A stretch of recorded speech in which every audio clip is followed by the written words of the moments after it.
Hello అండి, నేను మీ doctor Vidyalatha Atluri, consultant in fertility specialist. ఈరోజు మనం కామన్గా చేసే ఫర్టిలిటీ టెస్ట్లు ఏంటో తెలుసుకుందాం. మహిళల్లో అండం విడుదలవుతుందా లేదా అని తెలుసుకోవడానికి బ్లడ్ టెస్ట్, స్కాన్ ఉంటుందండి. అలాగే మనకి యూట్రస్, ఓవరీస్ ఎలా ఉన్నాయి అని తెలుసుకోవడానికి అల్ట్రాసౌండ్ స్కాన్లో చూసుకోవచ్చు.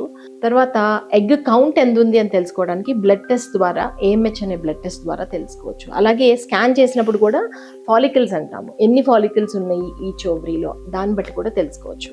ఇవే కాకుండా మనకి రుబెల్లా ఐజీజీ అని ఉంటుంది బ్లడ్ టెస్ట్. మీకు రుబెల్లా ఇమ్యూనిటీ ఉందా లేదా అది చేయడం చాలా important. Prolactin levels, thyroid levels, vitamin D levels, ఇవన్నీ చూసుకోవాలి. అలాగే పురుషులుగా వచ్చేసరికి common test semen analysis. Semen analysis, vitamin D advise చేస్తాం టెస్ట్లు. ఇంకా ఏమన్నా రిస్క్ ఫ్యాక్టర్స్ ఉండి ప్రీవియస్గా ట్రీట్మెంట్స్ ఫెయిల్ అయితే స్పర్మ్ డిఎన్ఏ ఫ్రాగ్మెంటేషన్ టెస్ట్ అని స్పెషలైజ్ టెస్ట్ చేస్తాం. మహిళల్లో ట్యూబ్స్ ఓపెన్ ఉన్నాయా లేదా అని తెలుసుకోవడానికి హెచ్ఎస్జి అనే టెస్ట్ చేస్తాం. హెచ్ఎస్జి అంటే హిస్టోసాల్పింగోగ్రామ్. డైని ఇంజెక్ట్ చేసి ట్యూబ్స్ ద్వారా వెళ్తుందా లేదా అని తెలుస్తుంది అనమాట. These are the commonly done test.